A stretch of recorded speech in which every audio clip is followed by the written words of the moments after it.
What up, guys? Welcome to Paniwithassudani. This is your host, Nikasudani. Hello, and welcome to another episode of Paniwithassudani. Thank you for the love and support in listening to our previous episodes. If you're still confused what's Pani, Pani means water in Hindi. Today, we have very special guests joining us. Recently, they've been also featured on ABC News, where they've been recognized for their noble efforts.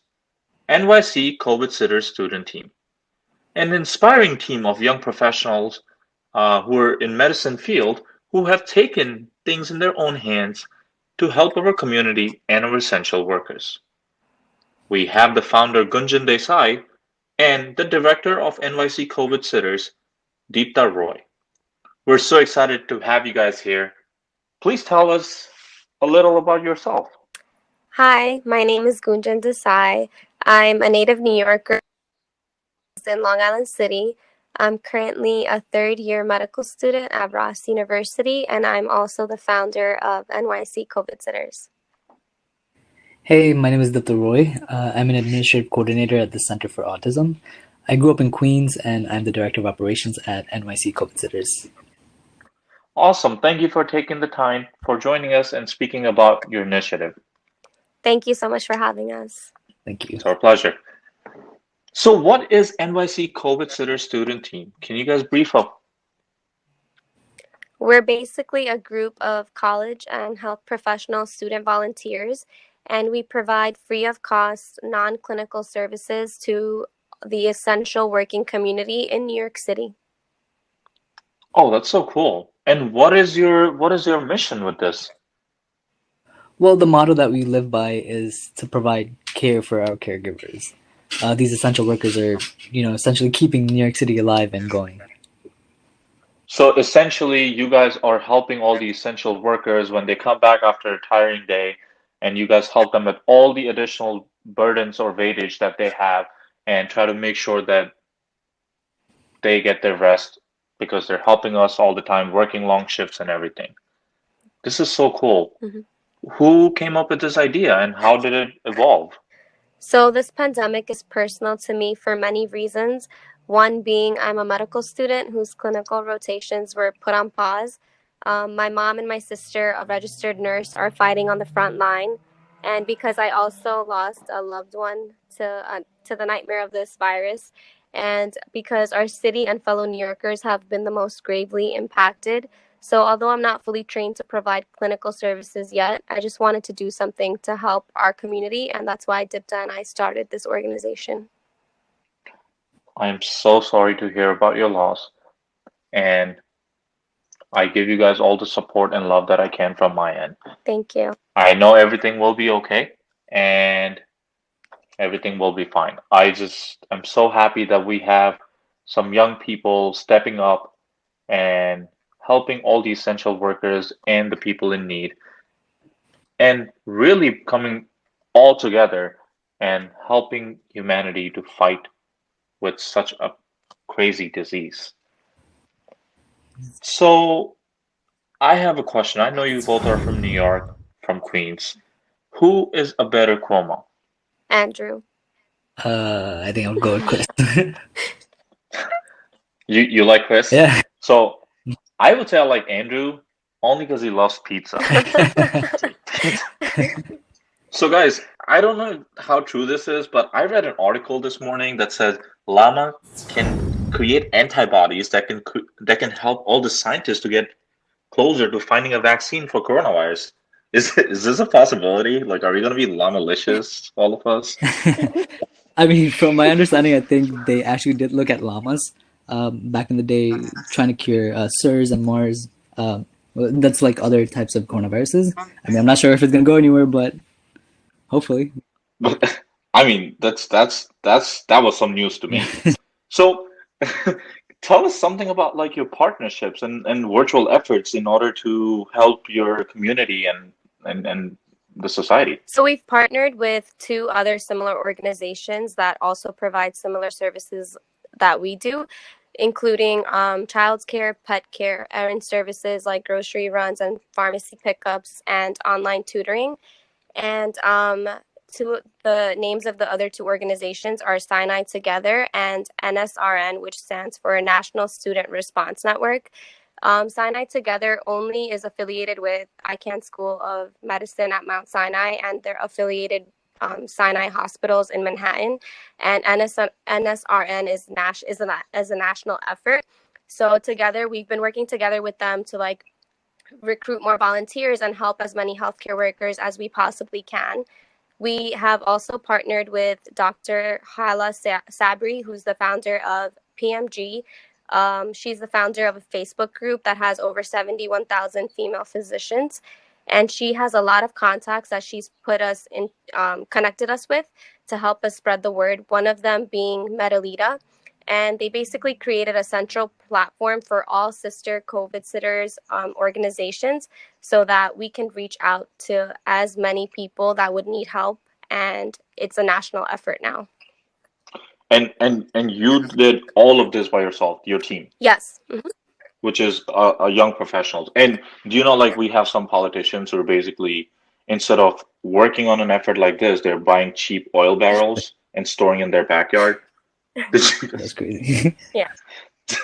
So, but I am so happy to have spoken to you guys. It's so inspiring that um, the people there's two types of people. There are some people who are going out in Central Park chugging bunch of beer, and there's people on the other side helping people fight for this noble cause, like the way you guys have started and partnering with such big organizations in order to collectively help in any way possible, which is very commendable. And I heard about your acting classes and you know the creative classes that you guys have organized and your virtual efforts. What are your virtual efforts to like bring the community together and help them be engaged in some Yeah, activities? Can you talk about your efforts a yeah, of little? course. So it's really cool because, like Gunjan said, we're kind of national now, so we have a lot of sister branches. We partner with MD COVIDSitters. They're providing like we partnered up with CGL Studios that provided free acting classes to ages from 4 to 18. The last one was actually today, and it was so much fun.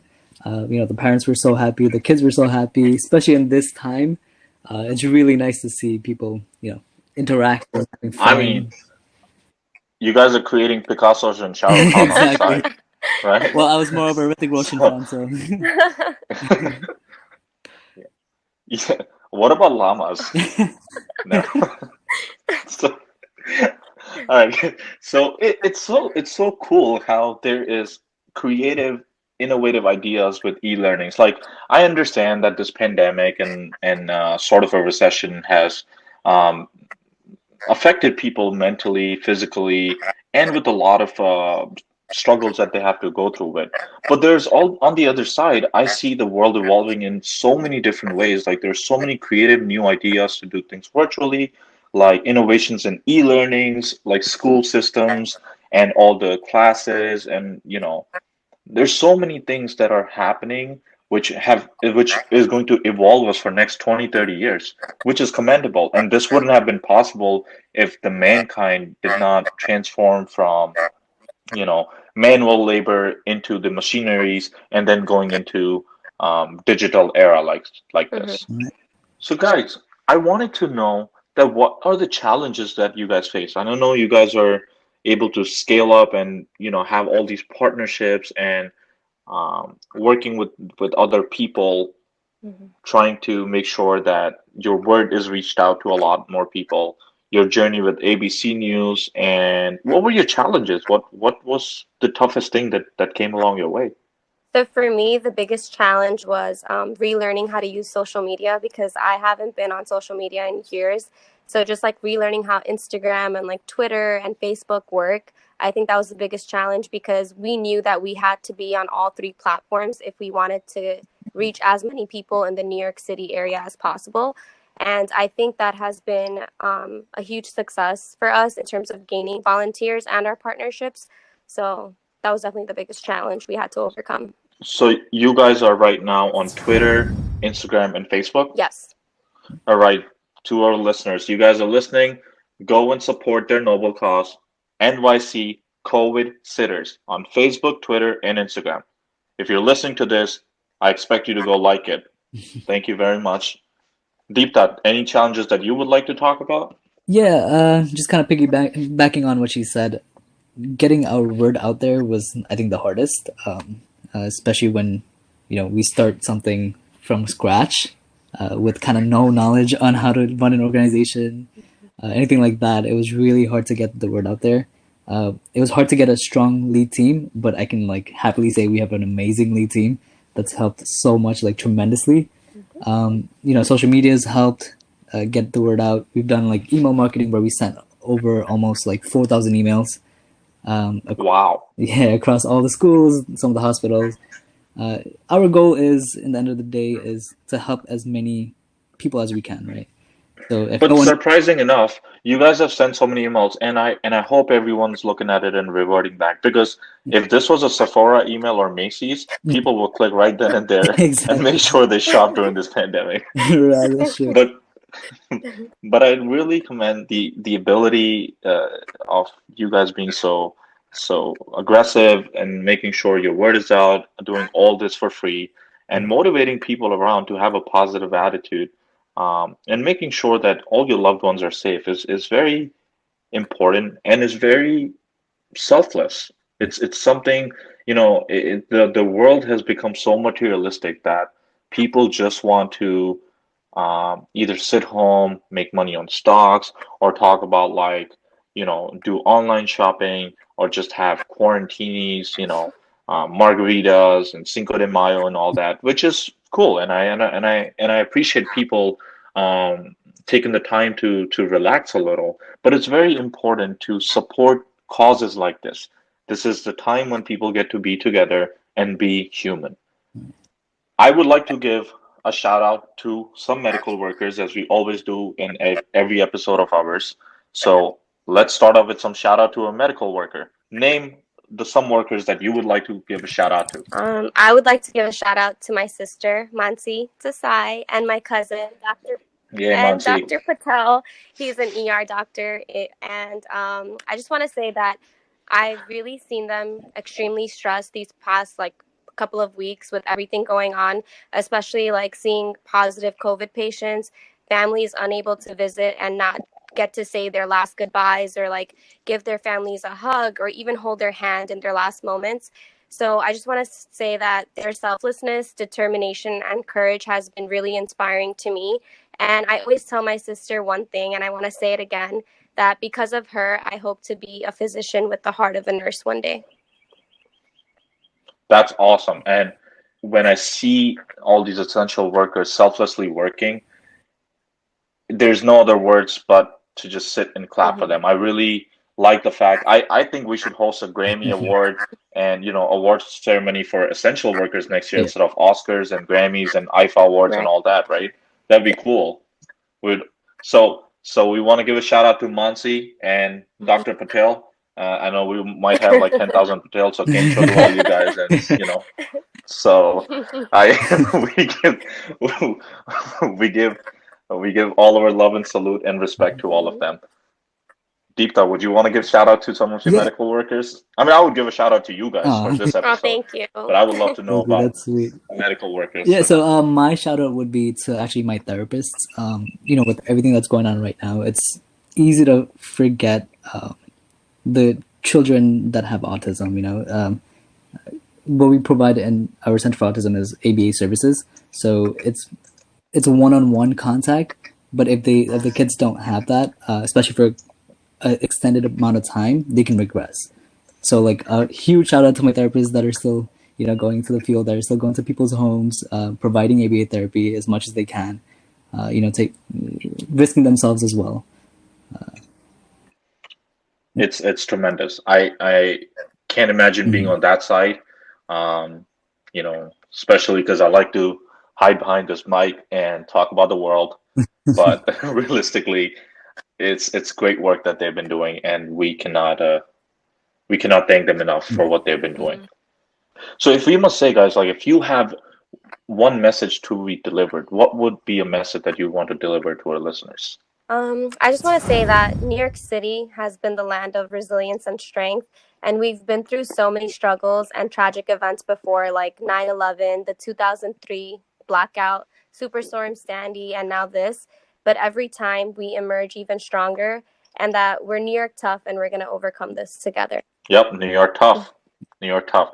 I'll make sure to let Andrew know on his Twitter. We're New York tough. Hey, we're not gonna forget Chris. Don't worry, Deepta. So NYC COVIDSitters, Gunjan and Deepta, thank you so much for taking the time out and giving us your precious moments to discuss and get the word out. I really appreciate you guys putting the time in the middle of all the activities that you guys have going on. So guys, if you guys are very much interested about learning art classes or acting classes, you want to be the next Hrithik Roshan or Picasso, or you want to learn some yoga, be the next Baba Ramdev, you guys can definitely hit up NYC COVIDSitters with all the jokes apart. And you guys can follow us. Make sure to share this and like it and subscribe and stay tuned. We will be bringing more guest speakers in future to help you guys deal with this challenging times. And meanwhile, go to Facebook, Instagram, and Twitter and follow PWA, the podcast, or email us at paniwithassudani@gmail.com. Do not forget to add NYC COVIDSitters to your list, Facebook, Instagram, and Twitter. You have to support the noble cause, and to all the people on the all the volunteers who are putting their time, all their personal time, selflessly helping our essential workers to keep us stay safe and alive.